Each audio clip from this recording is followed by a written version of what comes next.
Wielu kibiców skoków nieraz zastanawiało się z pewnością, jak duża może być amatorska skocznia i gdzie powstała największa z nich. Niektórzy z Was być może budowali nawet takie obiekty w pobliżu swojego domu. W dzisiejszym filmie przyjrzymy się kilku niesamowitym i największym amatorskim skoczniom, jakie kiedykolwiek powstały.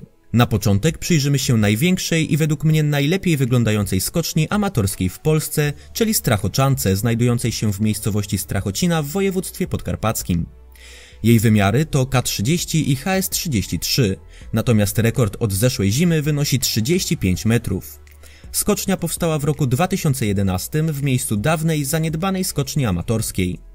Jej punkt K wynosił wtedy 15 metrów, jednak już po 4 latach skocznię rozbudowano, przenosząc jej punkt K na 25, a następnie na 30 metr. Jest to do dzisiaj największa skocznia amatorska w Polsce.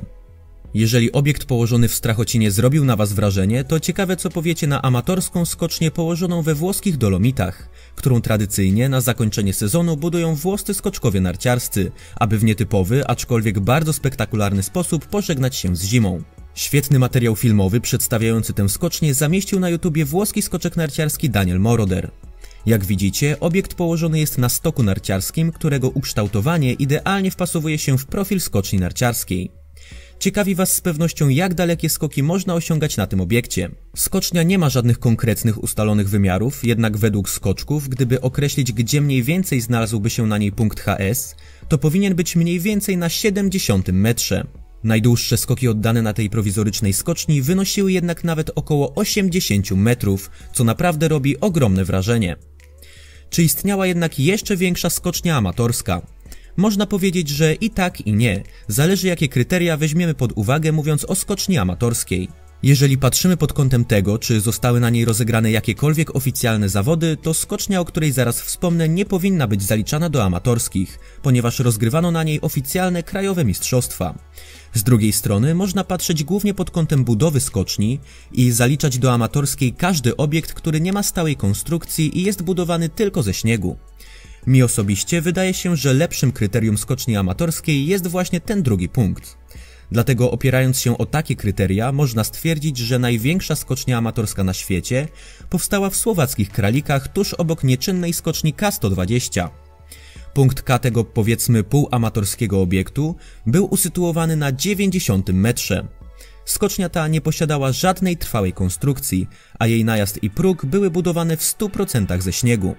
Z tego powodu każdej zimy jej profil najazdu, wysokość progu i jego nachylenie wyglądały nieco inaczej. Skocznia była głównie wykorzystywana do treningów, jednak w 2006 roku rozegrano tu nawet oficjalne mistrzostwa Słowacji w skokach narciarskich, z których mamy nawet nagrania. Co ciekawe, w roku 2010 zaplanowano w tym miejscu Mistrzostwa Świata Juniorów w skokach narciarskich.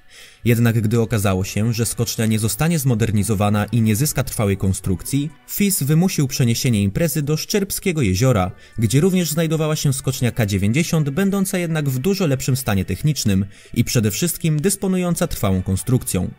Co ciekawe, oficjalnym rekordem skoczni w Kralikach jest 100 metrów, uzyskane przez Martina Mesika w 1997 roku. Można więc powiedzieć, że jest to jedyny w historii skok na 3-cyfrową odległość uzyskany na skoczni amatorskiej i jednocześnie rekord świata w długości skoku na obiekcie amatorskim.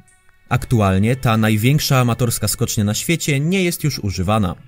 Który z 3 wymienionych dzisiaj obiektów zrobił na Was największe wrażenie? Swoją opinią możecie podzielić się w komentarzu. Tymczasem dziękuję za obejrzenie mojego filmu i zapraszam do oglądania następnych. A na razie do usłyszenia.